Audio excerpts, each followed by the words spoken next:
kveld spýti eldi til að kveikja undir liðinu. Sami bróðir og sneri við spilinu milli leikja. Hér í Reykjavík, þú mátt treysta því að þó ég hæja minni ferð, þá mun ég ferðast gist á New York. Takturinn þingrum blý, og þegar kemur að rímum kemst ekki nokkuð maður nálægt mínum. Kynntu því, rýndu í textana í ljóðunum. Ég strita við að rita það sem ekki kennt í skólunum. Hulið fyrir flónunum, elítið þjónunum sem tilbyðja hvert sem setur á sig kórunum. En ég fell ekki sama farveg, ekki alveg í heilögu stríði gegn þeim sem menga okkar jarðveg. Farðu varlega og sparaðu þína krafta,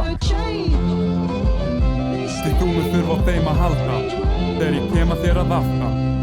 Í hverju hotni hættu leynast þegar hetið hræsnar að reynast. Vænast væri að reyna að læra þeim þú manns hvað gerði seinast. Hver kemur þér til bjargar ef þú vestum og gargar þegar lögum og reglum höf fyrir löngu verið fargar. Nú tíminn til að sameinast og steypa stóli þeim sem rændu völdum og út á götum ræðu höldum svo dreftu evan kreftur hnefann sett hann upp í loftið. Hafið þéflett okkur alla tíð og nú komið gott. Ég segi stopp, jó bræður takið undir. Þetta fer að skella á þessar mundir. Svo streitust á móti, spynnum við fóti, köstum steinum og grjóti eða endum niður